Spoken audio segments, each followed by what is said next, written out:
Hello and welcome to San Francisco Independent Film Festival. My name is Kate. I work for Festival Formula in the UK. Today we are speaking to the filmmakers screening in the Doc One True Stories programme. So just to get everyone started, I'm going to start with an icebreaker. What would you say is your go-to film you can watch again and again?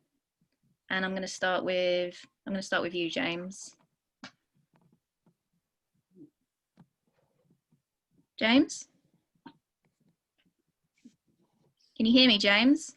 I'm so sorry. I was trying to ditch the headphones, but I can't hear you. Yeah, go. I missed you on that. Okay, I was just going to start with the icebreaker question. I was wondering, what would you say is your go-to film you can watch again and again? Oh boy, that's a really good question. Putting me on the spot. Uh, In the Mood for Love, Wong Kar-wai is probably the one that just jumps into mind right away. Yeah. There's something really meditative about it, and I just love the filmmaking there. And it encapsulates just putting you in a whole world really beautifully.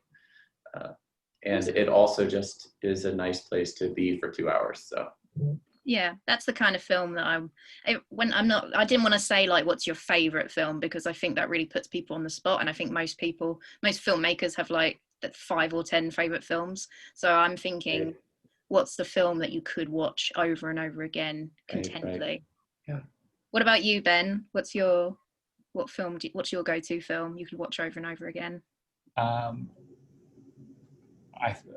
Well, the first one that pops into my head is The Sandlot, probably because just of it being a continuous presence in my childhood. So I haven't watched it that recently, but I can watch it whenever, and I know all of the lines and like follow along. I don't know. So it's like a comforting thing. I don't think I've seen that one. I'll have to check it out. Yeah, it's a very American movie about kids playing baseball. Okay, cool. I'll check it out. Hannah, what's your go-to film that you can watch over and over again?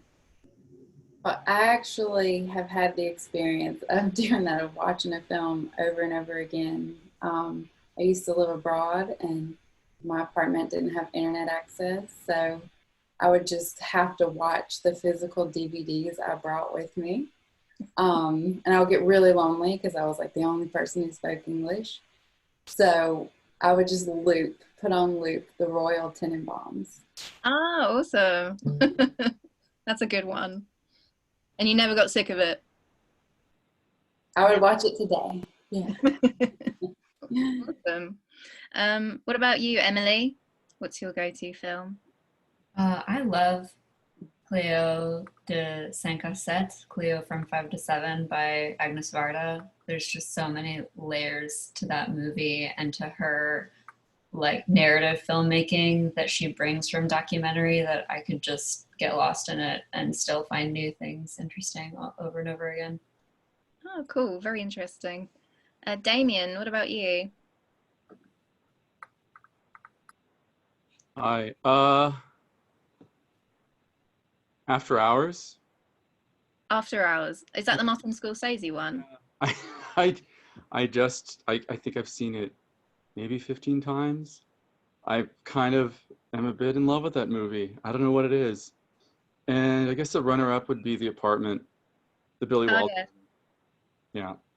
I don't know. I shouldn't identify with those two main characters, but I don't know. I mean, I guess I don't, but maybe there's something there. I'm not sure. Yeah, I haven't seen After Hours in years. I need to rewatch that. It seems like the sort of film that you could watch over and over again and see something different going on that you didn't see before. Definitely this year too, because that movie was done when it was set in New York in the mid 80s when everyone was just staying inside. So yeah, fly now, strangely enough. So I was just watching a few weeks ago and I got that impression. So yeah.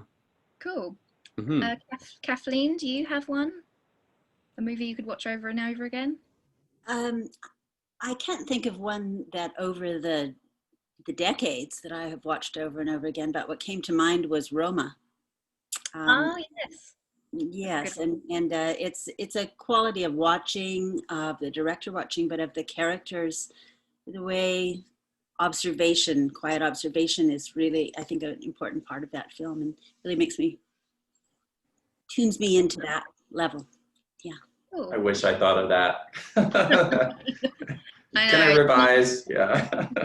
Many shiny very- popes. I like fancy popes. Anyway, yeah. Oh, that's good. Yeah. Clea, last but not least, Clea, do you have one?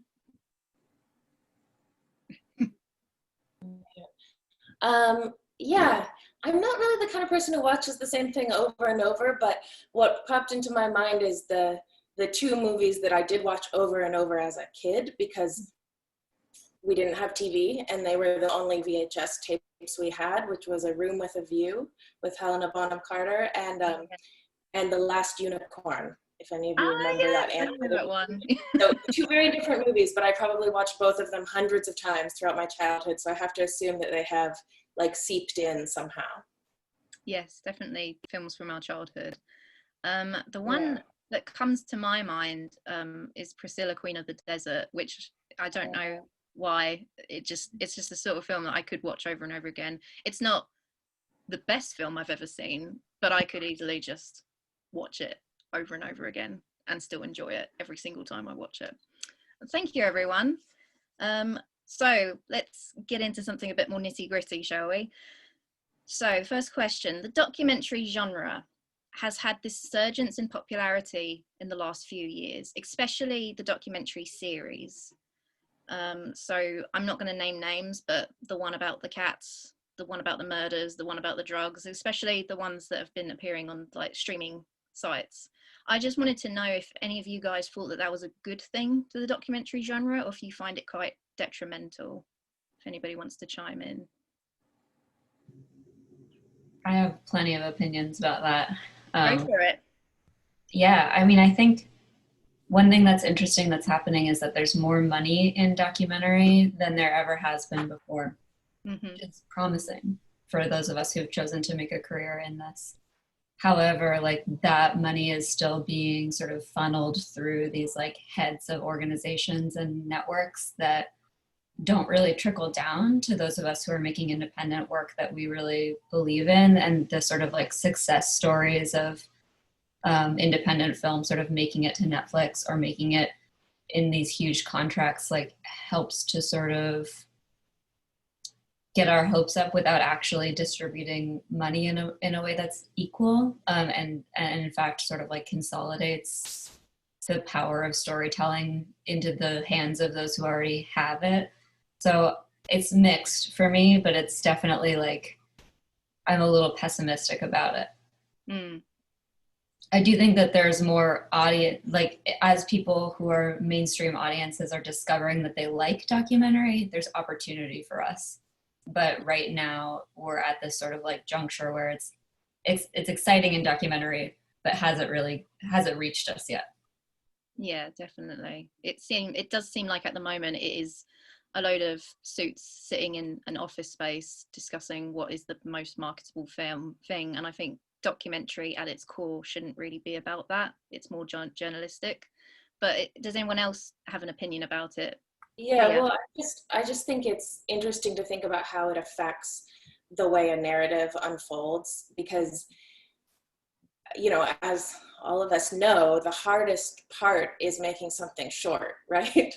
Like taking all this content you have and trying to figure out, well, what's really important to say, and editing it down. And I haven't watched all of those series you mentioned, but like the one about the murderer, for instance, I did watch, and I thought, why is this taking 10 hours to tell this story? Like, this is a story that could be told very effectively in an hour and a half, you know? And so it felt like there was a lot of like filler or just dragging it out in order to make it, you know, marketable, to make people watch it, to make it a series kind of. So I think if that were to become the norm, that would sort of shift the way that these narratives unfold and maybe affect the field in general. But yeah.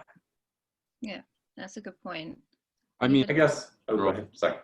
oh yeah, I find in general a lot of TV shows would make great 90 to 2 hour long films. There's a lot of padding, it's true. I agree with Clea. Yeah. I find that it's kind of stretched out. It's a strange way of telling stories these days. Yeah. Did anyone notice that there was a big change when Bowling for Columbine came out? That people started talking about documentaries a lot more? It just seemed that maybe it's because I was being more aware of movies at the time, but yeah, I just noticed there was this huge shift, and it was like, was it like Michael Moore's style of storytelling, or that, as time has gone by, people found problems with it? But yeah, like I remember just being in a huge line to go see it, and no one really had talked about huge lines to see a documentary before. So I'm just kind of curious about if that kind of affected anything too.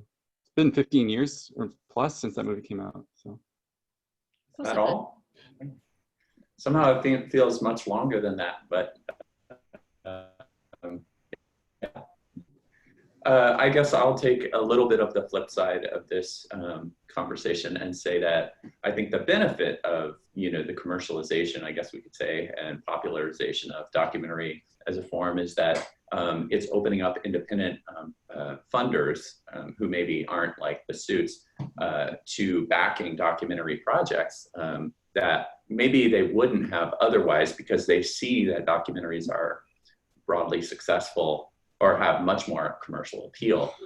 So that's cool because, it's whereas like, I think in the old days, they might've taken that money and put it towards, for instance, I'm involved in one in performing arts about an opera legend that's in production right now. And I'm shocked how much money, I wonder if I should be talking about this, but I'm shocked that we were able to get as much funding as we have for this. And I think that's in large part due to people seeing that documentaries do well, so. But I agree. Having said that, I agree with much of what has been said regarding like the bloating of the documentary. Well, and also I just want to say, like, there are definitely some stories that it should take 10 hours to tell.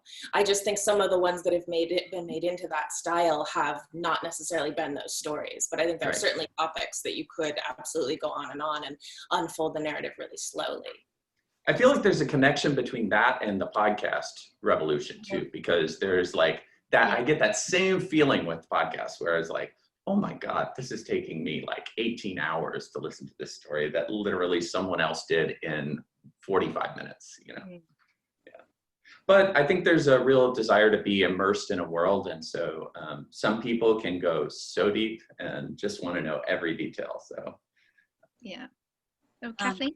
I'd say that one improvement that's promising, at least for internationally based documentaries, is that it seems that since this, housebound movie watching era that we've been in this year, that Americans and maybe English speaking people everywhere have learned that they can actually read subtitles while they watch a movie. And so foreign films have become much more watchable. That was such a barrier. And if we're making documentaries that involve more than one language, then that's another bonus. That's an excellent point, actually. That's very true. Definitely.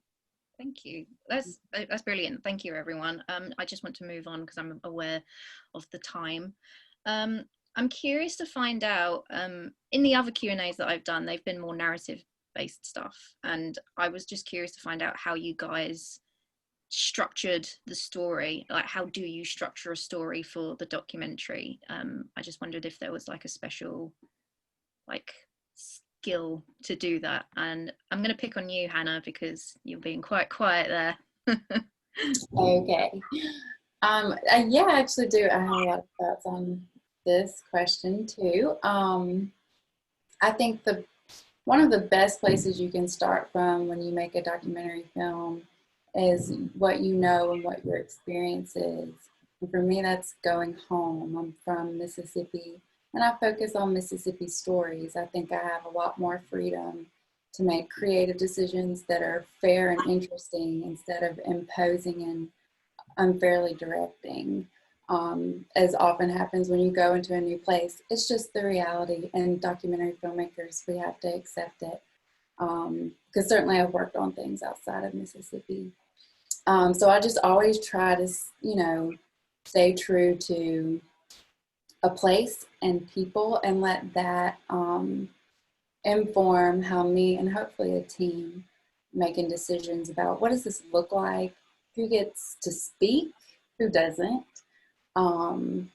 what, you know, how long is it funny, is it not, or is it more than one thing?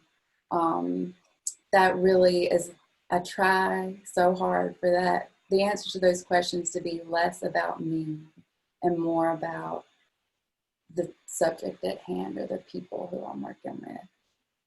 Cool. What about you, Ben? How do you structure a story when? Yeah, actually, I would echo the last thing that Hannah said. I think it really it depends on the subject, and I think it's important to kind of let the structure or form follow from the person or the story that you're focusing on. Yeah, so I think it's hard for me to think of a good blanket statement or like kind of strategy I've always used, because I think it has varied a little bit depending on the content. Cool. Anybody else? Does anybody have a different method of structuring their story, more specifically for the documentary? Clea? I agree with Hannah. I'm not very experienced in the documentary film field, but this movie that we made, Almost Visible, I felt really strongly that we had to kind of position ourselves squarely in our own subjectivity and like not try to tell the story from an outside perspective, but to really like own that we're part of this relationship and that, you know, that's totally subjective, and how can we tell a story from kind of an inside perspective. Because I felt like there's so many ethical pitfalls already with documentary of any format. And I come more from a photography background, but I felt like that was kind of the most honest, but also potentially the most interesting way to tell the story, because then it gives the viewer kind of a way to access it also as a kind of insider-outsider role. Yeah, I think that this conversation about morality and like ethicality when we talk about storytelling is so interesting. Unfortunately, the director of Last Stop for Lost Property, Vicente Cueto, couldn't join us today, but Ben edited the story and I produced it. And one of the biggest problems that or not problems, but challenges that we faced, I'd say there were two actually. One was that we were actually not allowed to film inside the Lost and Found office that we were making the film about. So that presented a whole sort of like approach question for us of like, how do we work with these themes of loss and this place and these objects when we aren't allowed to get in the door? And the other big question in terms of structure and sort of that like morality question or subjectivity question is about the big reveal in the film, which is that the main character is homeless. So we're sort of playing with this idea of who is allowed to sort of hold knowledge and be an expert in something, and how do we inform the audience without it being buzzworthy or without it sort of being overtaking what he has to offer to us as a character. And so that was something that we played with a lot with the edit, especially of like, when do we reveal this information? How much do people need to know in order to like focus in the story and not get distracted while we still like give this authority and agency to the character by listening to what he has to say. Fantastic. Anybody else? How? Well, I think that my film borders on my subjectivity. I think I'm talking about things that happened to me well over 20 years ago. So I think that, like, I mean, there are things that I would think about over the years and eventually just made a film about it. But I think that my perspective is like kind of a huge aspect of it. I think, and also in structuring it, I filmed quite a bit, and I needed outside opinion. I have he refused to let me give him credit, but he does sing in the end credits. But he's not afraid to tell me when something doesn't really need to be said, to like, it won't make sense to other people. Like, it's like, sure, it's good that I'm in my own head, but there has to be some sort of limit. Otherwise it's a bit tangential, I guess, you know, so. Yeah. Yeah. And your film, it's sort of, one moment it was very comedic, then it went tragic, and then overall the story is very like discussing about your relationship with religion. Correct me if I've misinterpreted that wrong. It's probably quite important to have an outside perspective. Did you find that you went a bit more comedic in some sense, or you went a bit dark in another sense, or were you just trying to find a balance between the two? I was trying to be comedic the whole time. Like, I felt like when like that one, but you know, it is kind of tragic too, because it's still, I think that, yeah, there's a moment when the counselor talks about something that happened in his life that was really dark. It was still like this awkward moment for me. Like, I'm not laughing at him, but just the moment of being 11 years old and listening about this is just, it's a bit inappropriate in a way that like I kind of see some humor in it somewhere, you know, like there's still some really dark humor in it, but I could see how, you know, people generally don't laugh when they hear it, but I'm hoping there's some sort of like acknowledgement of, oh, so relationship with religion, it's not, I wasn't like going out to make a comment on religion in general, but just like the weirdness of just taking something that is so intense, like being a kid and hearing a lot about like hell and, you know, a good afterlife, whatever that may be. And it's strange. I showed it to like I think, yeah, because it was an evangelical church. I even showed it to an uncle of mine who is like evangelical as well. And he felt like what the counselors taught what the counselors were teaching us was completely wrong. Like, he just felt like it was a very bad approach and like trying to scare us. So I felt like I was taking a huge risk showing that to him, but he responded in an interesting way.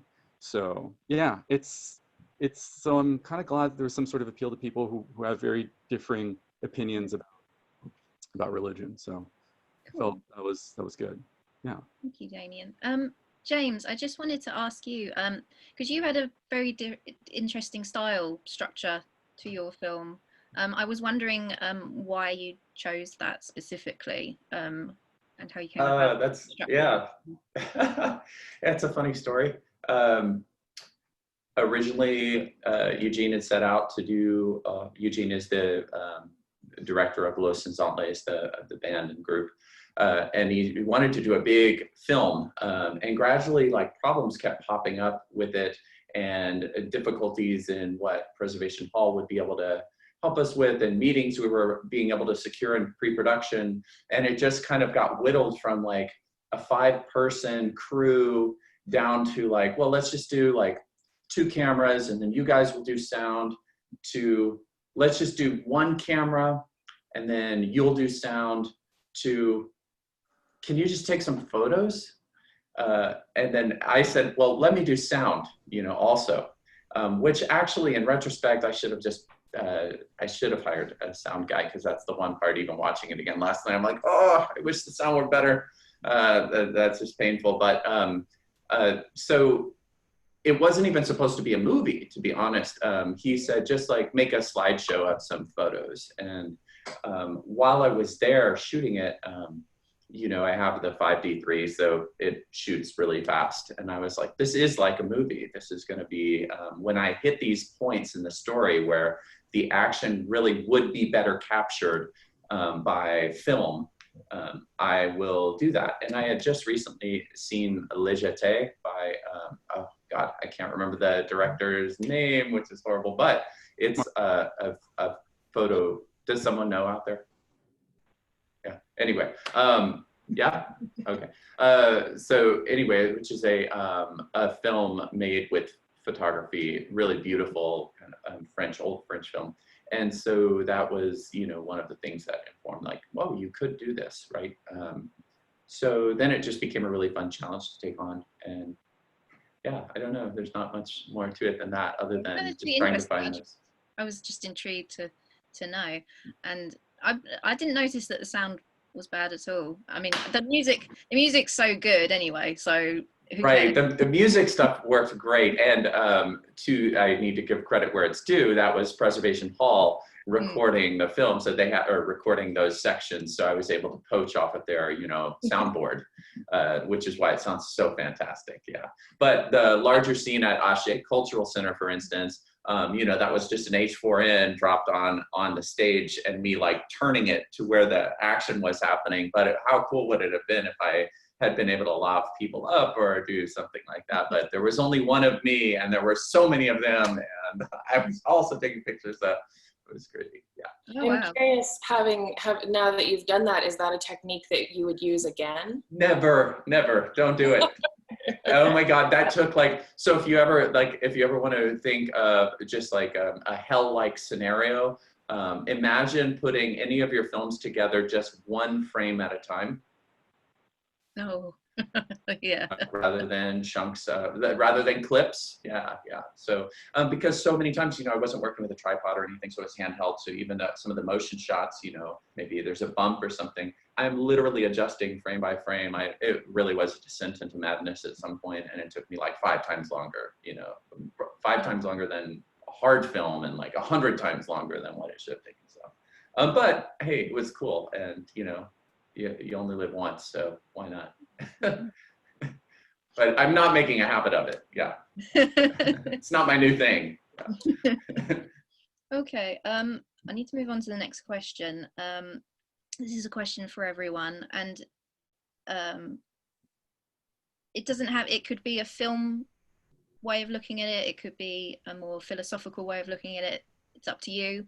But what was the biggest lesson from making this film? And Kathleen, I would like to know what your thoughts are. Like, what was the lesson you learned from this film, if you have any? Thank you. Well, because our film is about field work and a set of relationships over 25 years, that wasn't all filmmaking. That was just being in those episodes of life with other people and developing relationships and following stories. But the film part of it really began with another friend who went down to Mexico with me and began shooting, and she had an idea for all the archival material I had and what she was shooting to go together. And then that just didn't work out for different reasons, money and distance between us and things. And my daughter, Clea, got involved. And then I learned about giving up control. I learned about how collective a story it really needs to be. I learned what a wonderfully bossy daughter I have, although I kind of do that already. And how the sensibility of Clea and the editor, Dana Lehman, and the other women who are in the film, who are the indigenous Mazatec people that I know so well over these decades, and even their feelings about what it should be. And so for me, it was a real lesson in collaboration and being kind of a loner scholar, being someone who then learned teamwork. And I'm just so impressed by that. And I feel really grateful to have learned that in this long career that I've already had. Oh, wow, awesome.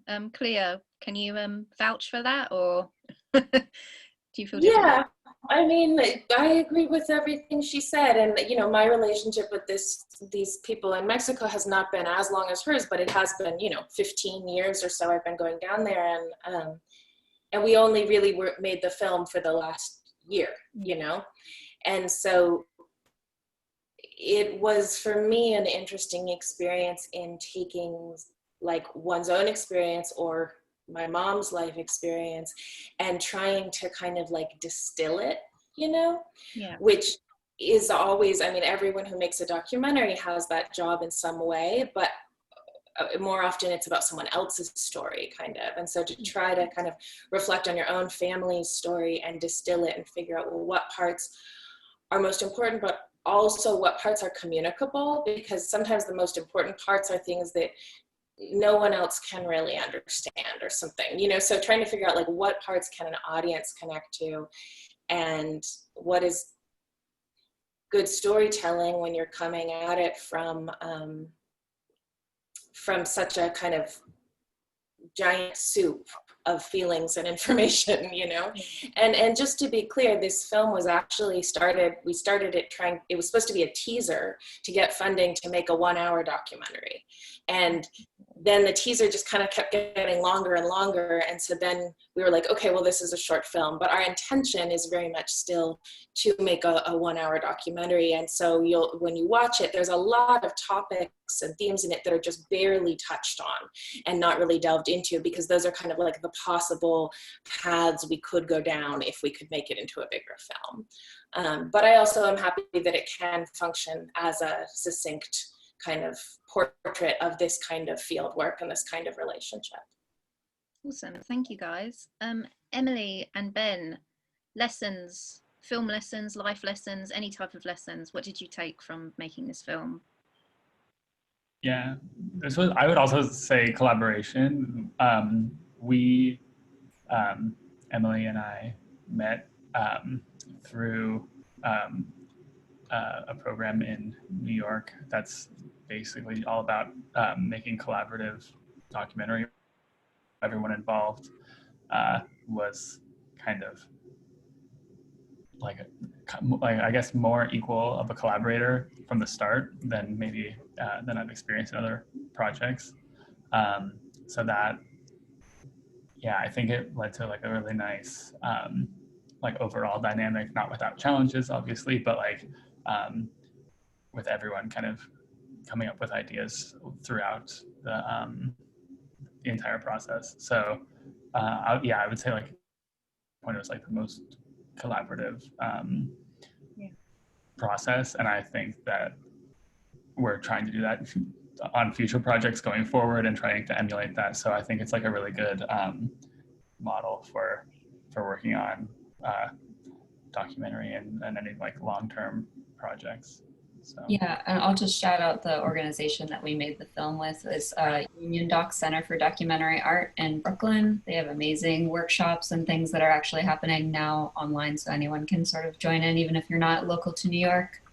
And yeah, we had a sort of a number of collaborators on this film that all had our own opinions about how the film should go or what should exactly happen. And part of how it ended up the way that it did was just the tenacity of the director. And I'd say, like, in a more existential answer to the question, I think that thinking about loss as something to connect us is really useful. And comparing like types of loss, not to contrast them, but to sort of bring us together and to humanize us, I think is interesting and important. And we had some funny moments where we might have like lost some footage, and there was something just like that we had to take comically. We had to sort of take those losses, as it were, as a part of that storytelling. Thank you guys. Hannah, what about you? Film lessons or life lessons, any type of lessons, what did you take? Well, I was actually contacted by the startup to help them make this film.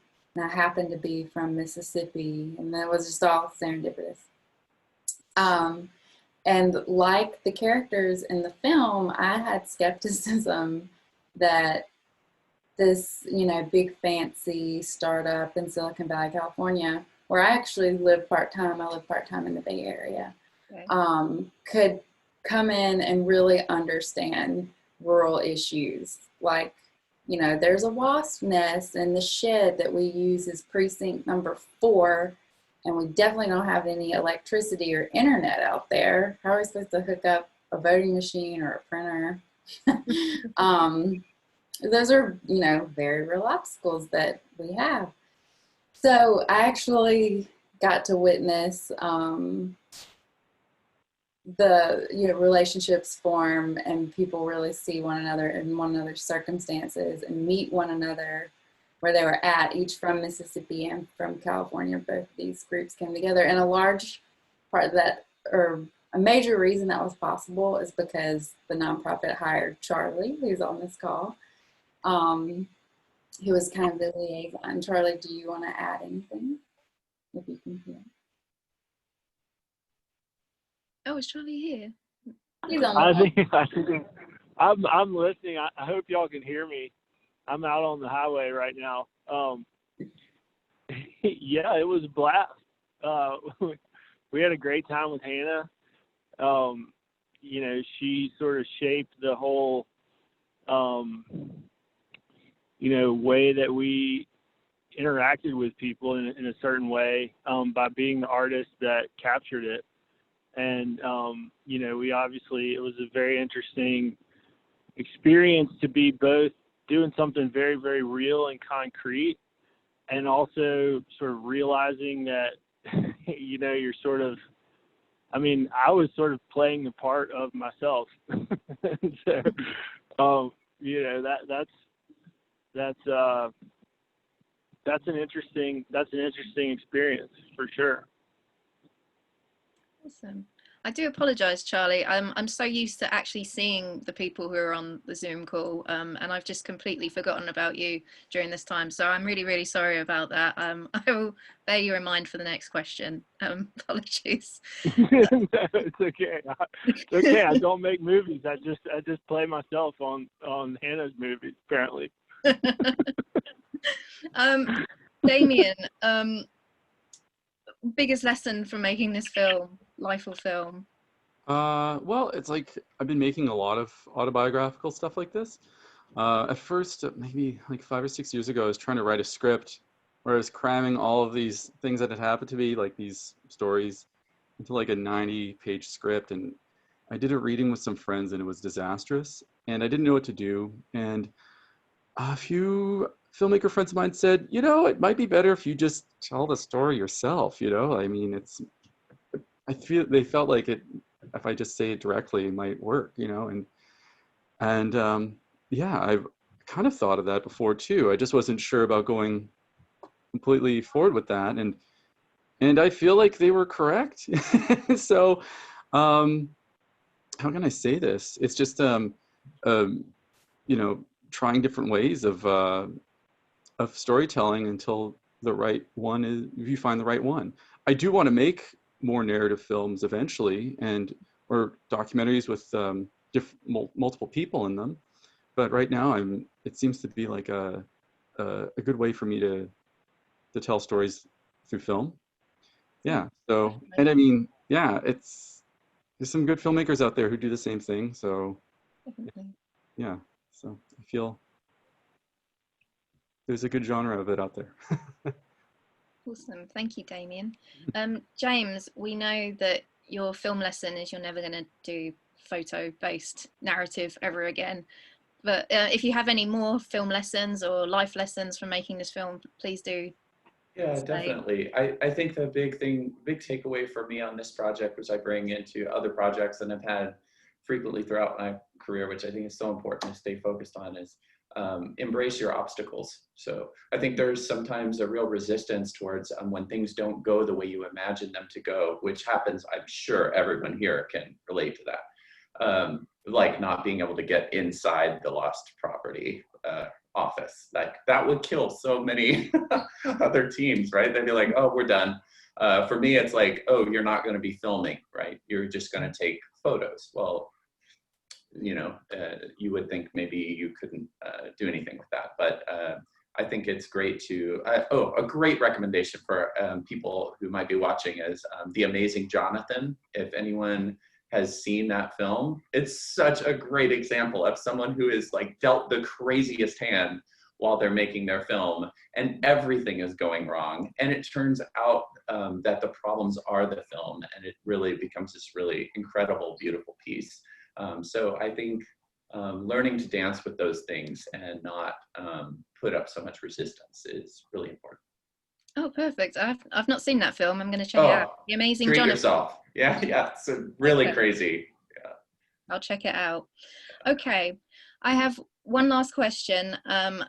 I don't know why they always give me 30 minutes to talk to filmmakers, because I always go over, and it's just 30 minutes is not enough time to ask questions. So I do apologize if you're all dying to get on with your day. But I have one last question that I like asking everyone in general. It doesn't have to be, you know, too detailed. You can just say yes or no if you want. Do you think filmmakers have a responsibility to culture? Who would like to go first? Yes, they Yeah? absolutely do. I've heard some people say no. I've heard some people say like, no, actually you should just make the film that speaks to you and not worry too much about culture. So I'm always interested to hear what Oh, other people feel. I guess I mean cultural value. Mm. It should be good. It should have something to say, even if Yeah. it's something kind of ridiculous. Why not just make people think, why am I watching something so ridiculous? Like good camp, like good camp, like great camp films. I don't know. Yeah, That's good cultural value to me. So definitely. No, I agree, definitely. Anyone else? I think, I mean, I'm primarily a visual artist, not a filmmaker, and I absolutely think like we all have responsibilities to each other and to everything all the time, although sometimes that's a heavy weight to bear. But I think in my brief experience with making documentary film, the heaviest responsibility is to the subjects and the like who the story is about, kind of. And I mean, that relates to culture because it's about representation. How do you represent them to the larger culture? But I feel like that's the compass that I was checking in with all the time. Mm. Yeah, Thank I you. would say that we have a responsibility to people and like so subjects and how things are portrayed. And I also think, that responsibility doesn't end at being a filmmaker, but just at being someone who lives in relation to other people. So I feel like that in my approach to teaching, I teach a lot, and to and writing, and then in this recent chapter of filmmaking, kind of the principle is if I'm shown something in life, it can be exquisite nature, it can be something cultural, it can be something private in an extended family, like in this film, then I have a responsibility to show that again. I was given this gift of having witnessed something and being shown something special. And then how do I share that in a way that honors the subject and the gift, kind of, and hand it on? So that's my operational guidance. James, did you have something to add? It's very much in keeping with what Kathleen and Ben and Emily and Damon, everybody has said here, which is that films are really about a relationship, right? A relationship between the filmmaker and the subject, and this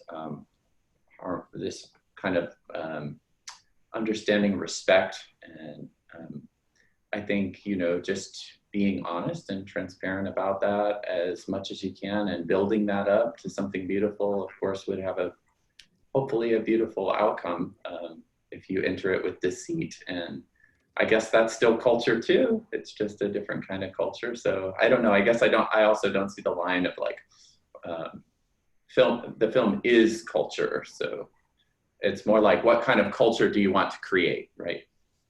Yeah, I wanted to say something about that actually also, James. Like, I think that the idea of responsibility is really fascinating when talking about culture, but I do think that like that documentary itself is often thought of as something that is reflecting the world as opposed to creating. And the more we learn about documentary's history or the sort of methodologies that we're using for documentary storytelling, we really are creating things with reality. And the idea that documentary is somehow reflecting culture more than other forms of art is, I think, a fallacy. And I think something that we are able extensively and more to be able to play with, and to be able to sort of show people that these creative voices, this culture that we're making isn't just a mirror, and in fact can't be. Well said. Damien? Yeah, that makes perfect sense. I made a documentary about an actor friend of mine who, he's kind of like, can I say this, like the opposite of the frog from that Looney Tunes cartoon. He's like on stage just so loud, but then at home around friends, just a really quiet guy. So his name's Rob Villar, and yeah, he has such an inner world that the mission of the documentary was to show that inner creative world, not his day to day, because he didn't want to show that with anybody, because he just felt like he just needed his own time to himself, and we were really just trying to focus on his creative side. And yeah, I think that's I think that, sorry, that's what I had to say. Yeah. You wanted to document his creative side. Exactly, like, because, and we were getting some sort of pressure because it was sort of like a training program to show like his heart and soul. But I'm like, well, we're not trying to we can't show like this pivotal, like, heartbreaking moment in everyone.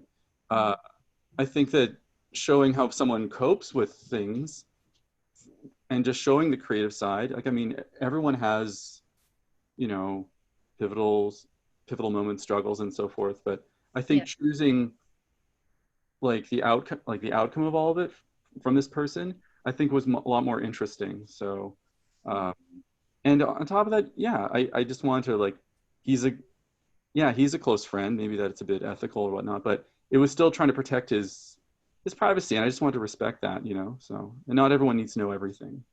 No. That's interesting. What have you made this film?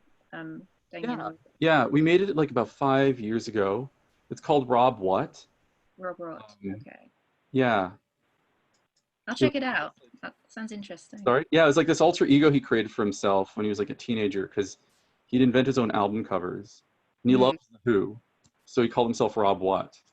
Yeah. Thank you. Thank you. Hannah, I know you wanted to say something. Just to kind of piggyback off of Emily's point of how we are a part of culture, and what we create begins to inform and create culture after it's created. I will say, as a Southern storyteller, it's very important to me to be someone who creates content that is positive, so that Southerners are, and it's really for Southerners, so that Southerners can watch something about themselves in a place where they're from that is not negative and that does not exasperate, you know, tired tropes. It's certainly true there's problems in the South and everywhere, and a positive story can include that. But for a region to feel hopeful that is otherwise felt, you know, like America's the bottom of the list of the country, is extremely important. It is the extremely diverse region with so much potential and the best stories in the country. So. Thank you, Hannah. That's lovely. Charlie, I don't want to forget about you. Did you have anything you wanted to add? Yeah, well, since we veered into philosophy, this conversation is right up my alley now. We do, if you can make it a nutshell philosophy. I'm running out of time, I'm afraid. Yeah, I know.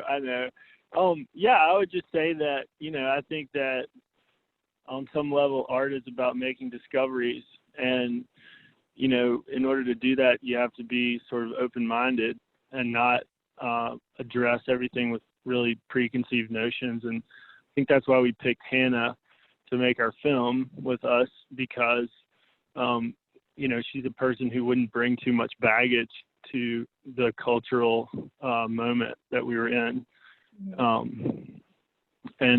Yeah, so that's all I have to say. Thanks. Thank you, Charlie. No worries, Charlie. Thank you. Thank you, everyone. I wish I had longer to talk to you all and ask more questions, especially about each individual film. Unfortunately, we're running out of time. I've gone over 25 minutes and I keep doing this, and I shouldn't. I apologize to everyone, and I apologize to San Francisco Independent Film Festival. Oh well.